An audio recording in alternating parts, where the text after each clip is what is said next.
ketika ingat ke sana, ada masalah baru doa, tidak ada masalah baru tidak ada keinginan, atau tidak ada masalah tidak doa.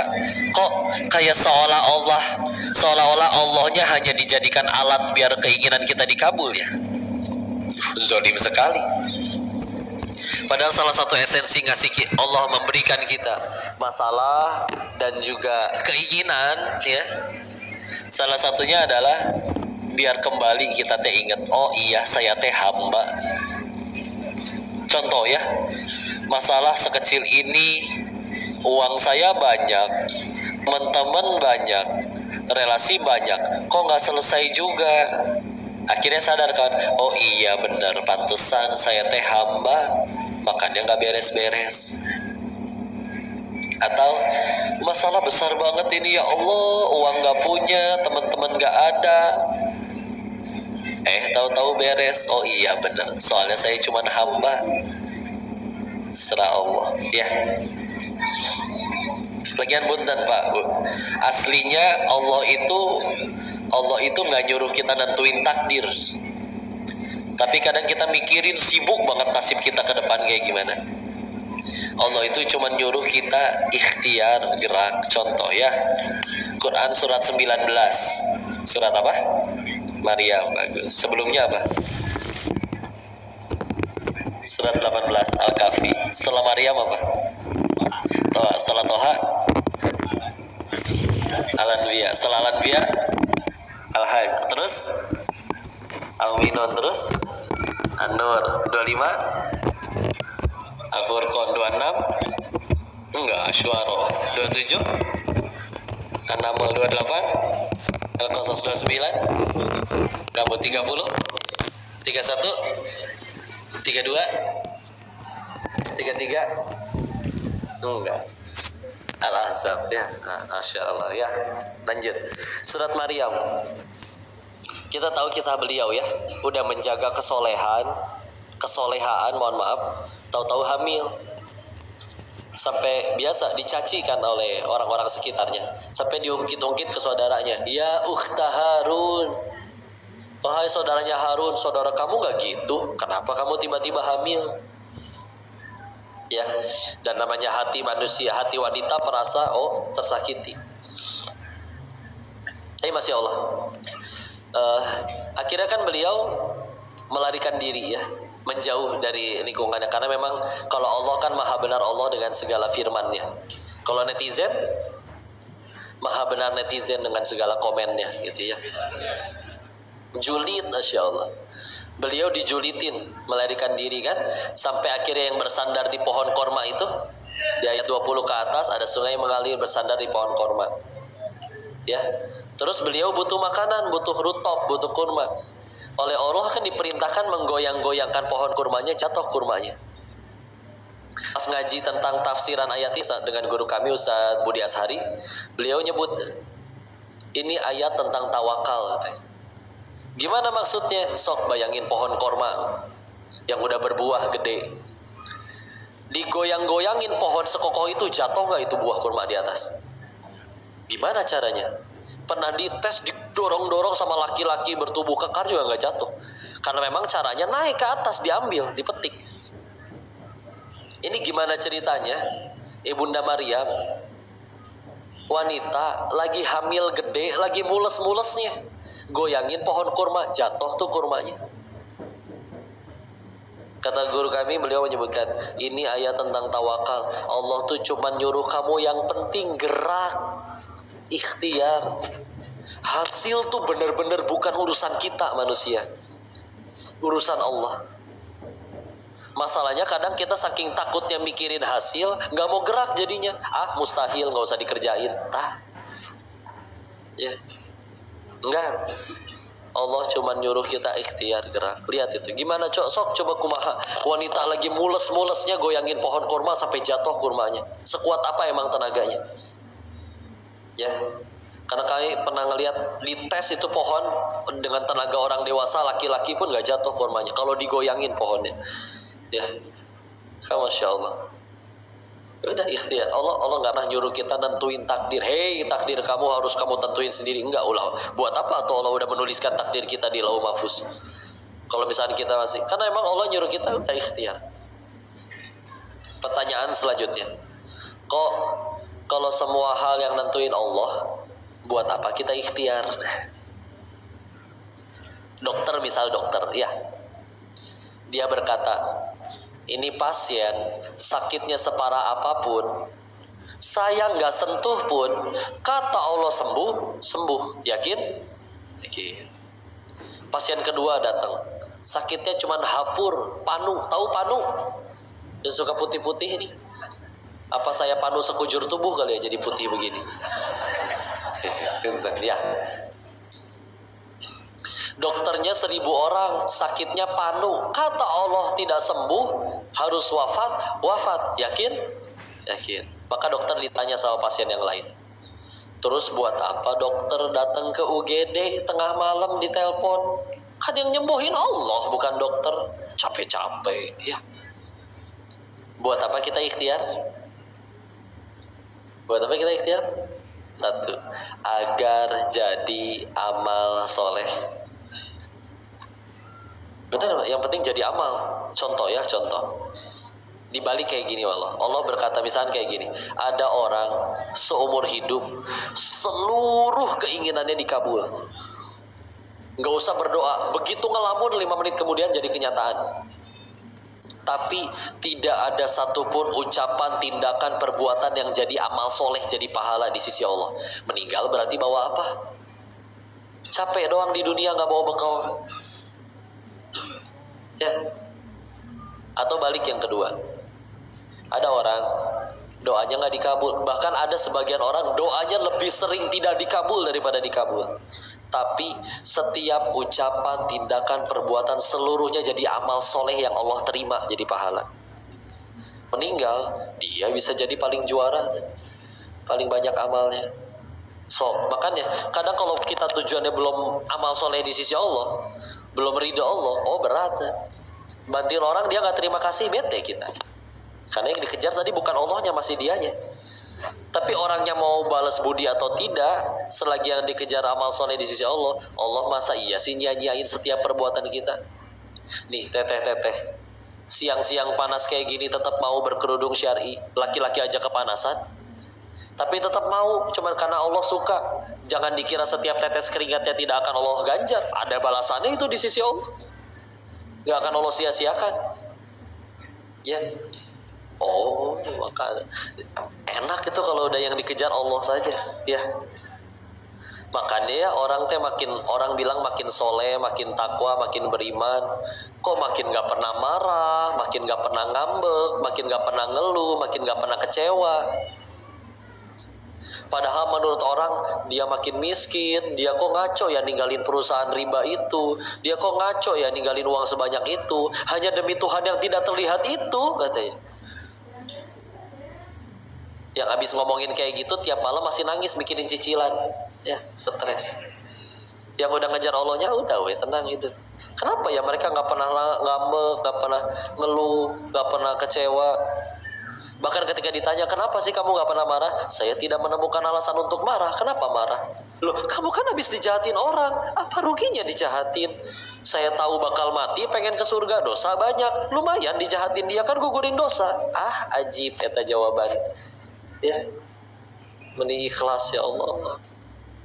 Tapi kan kamu udah bantuin dia, dia malah jahat. Ini dari awal berbuat baik bukan dia suka, tapi biar Allah suka. Apa artinya satu dunia cinta Allah benci? Ah, ajib eta ya. Tapi kan kelakuannya nyebelin. Meninggal nggak ditanya kelakuan orang, ditanya kelakuan masing-masing. Ya Allah, ini orang, insya Allah. Ya. Meni legowo teh enak ya. Kan dalam Islam yang rugi bukan yang dizolimi katanya, tapi yang menzolimi. Coba dia zolim gak tobat, repot urusannya di sisi Allah. Sambil dia zolim, saya dizolimi, kan transfer pahalanya ke saya. Pahala dia habis, dosa kita diangkut dia. Jadi saya teh ruginya belah mana? Ya, ajib. Kok kita masih gampang ngambek, ya sederhana. Kita belum pengen surga kali. Ya.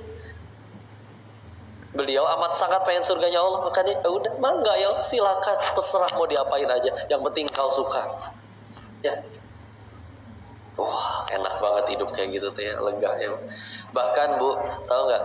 Itu cara seperti itu bisa jadi skincare terbaik. Beneran. Coba ya bandingkan, meskipun misalkan ada perempuan tinggi, cantik, putih, langsing kayak bihun gitu kan, bihun kan gitu, ya.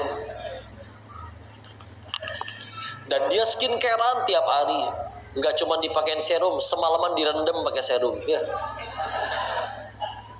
Tapi lisannya nyakitin. Orang baru datang, lihat, ngapain? Pasti pengen minjem duit, ya. Suuzon, bawaannya. Orang datang mau milad, dia bagi-bagi kue, suuzon. Mendung dikit ngeluh, Depok hujan, ngaco, macet, lampu merah di depan 1 abad, tuh hiperbola, ada lampu merah 1 abad, umurnya baru 1/4 abad, ya. Macet banget sih ini Depok ya. Macet banget sih ini Depok. Di luar negeri nggak ada nih yang kayak gini, padahal keluar negerinya belum pernah. Yang penting ngambek dulu aja. Pagi-pagi bete, Bu, ada sarapan apa, Bu? Nasi kuning yang di depan mah, kuning yang kayak pucet, dicemilin habis tapi pelan-pelan. Udah lapar ya. Ngeluh pokoknya, bangun tidur ngeluh, badan teh remuk, bohong. Coba badan remuk betulan, bisa bangun? Enggak. Di kantor kerja ngeluh, kalian bisa diem gak sih? Pala saya pecah nih gitu. Coba pala pecah beneran di kantor, repot, OB darah di mana-mana, dipel, ya. Bohong, ya. Kadang penderitaan nggak mau kalah. Ada apa ini rame-rame? Iya, dia jatuh dari motor terus spionnya lepas. Baru spion lepas, kaki saya lepas juga pernah. Nggak mau kalah penderitaan juga. Didengarnya enak atau enek? Nah, pernah dengar orang yang kayak gitu? Terdengar jelas suaranya? Karena bisa jadi suara kita sendiri. Ya. Ngeluh. Padahal nggak mungkin Allah menakdirkan yang buruk buat kita. Beneran ya, contoh ya, orang main judi kalah melulu, rungkat, demi Allah itu pertolongan. Iya tuh lumayan gugurin dosa, jadi bisa tobat. Coba menang wae, mana bisa tobat? Mumpung kalah jadi bisa tobat. Iya. Koruptor 10 ketangkap 1, bete yang 1. Kenapa teman saya yang 9 nggak ditangkap? Setelah jalanin masa hukuman, bersyukur tuh, alhamdulillah ya Allah saya yang ditangkap, jadi bisa kenal Islam, jadi bisa tobat. Kebayang kalau sampai meninggal nggak ketangkep-tangkep, tetap kaya sampai meninggal, wah tapi haram semua, korupsi, repot deh. Ternyata doa anak istrinya pengen punya suami yang soleh. Gimana caranya soleh korupsinya berhasil terus? Kan nggak mungkin. Ya, udah gitu mah repot ya. Udah mah dia yang punya duitnya, bingung mau kemana sembunyiin, beli villa atas nama pembantunya. Villanya yang nikmatin siapa? Si Mamang sama si Bibi itu berenang tiap hari seger, lari-larian di taman kayak film India. Mama, malam ini kita mau tidur di kamar yang mana, Mama? Karena kan kamarnya banyak film. Pemiliknya coba, ya belum tentu setahun sekali datang. Repot menyembunyikan hartanya segala macam. Si Mamang sama si Bibi tinggalnya villa enak, digaji pula. Iya. Dan yang paling nikmat tidak dihisap. Nah, bukan punya dia. Coba yang punyanya nikmatin enggak? Setahun sekali belum tentu datang, takut nyembunyiinnya, dihisap ripuh.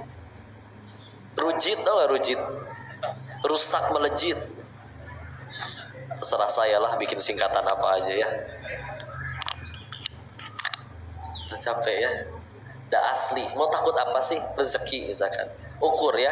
Jarak saya ke air ini ya. 1, 2, 3. Berapa? 3 jengkal. Sekarang ukur jarak air ini dari gunung nyampe ke botol ini ya. Jauhan mana? Jauhan dari saya atau dari gunung? Gunung. Ada, tapi di sini tuh gratis. Gratis kan Pak? Kirain suruh bayar ya. Bisa di tuh aman. Mau takut rezeki, panik ini otak mikirin rezeki. Dulu sebelum otaknya jadi juga udah ada rezeki. Waktu masih jadi janin di alam rahim. Emang udah jadi otaknya.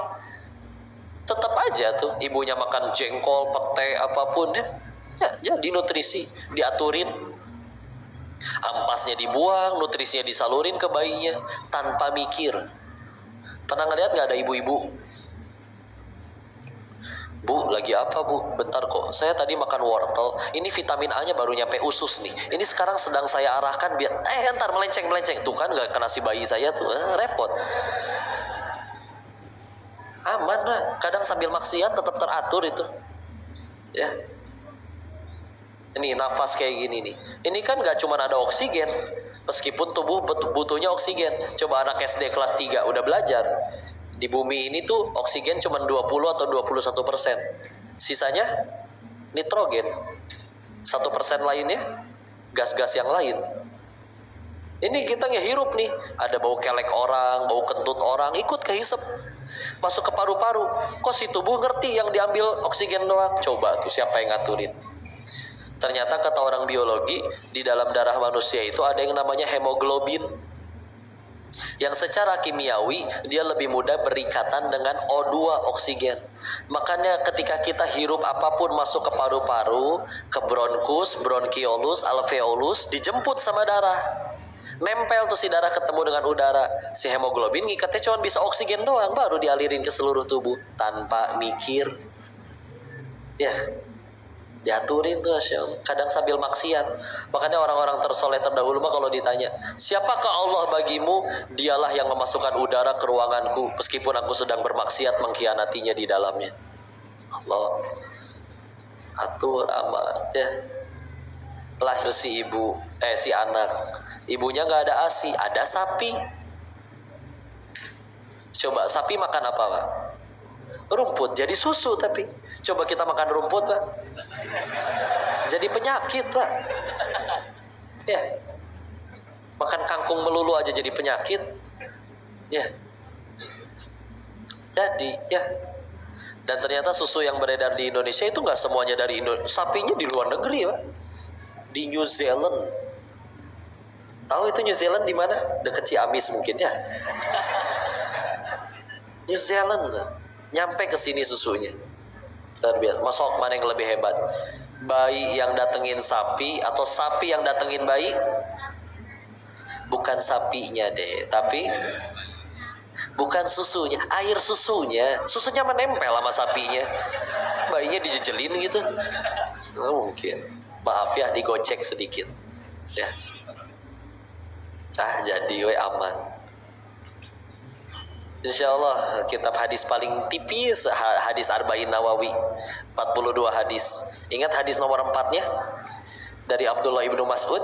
Al-Qobaqala Rasulullah Muhammad SAW bersabda yang maknanya menceritakan di alam rahim 40 hari sebagai nutfah setetes mani, 40 hari selanjutnya sebagai alaqah segumpal darah, 40 hari selanjutnya sebagai mudghah segumpal daging, 120 hari. Barulah Allah tiupkan ruh. Termasuk ketika ditiupkan ruh ditentukan rezekinya.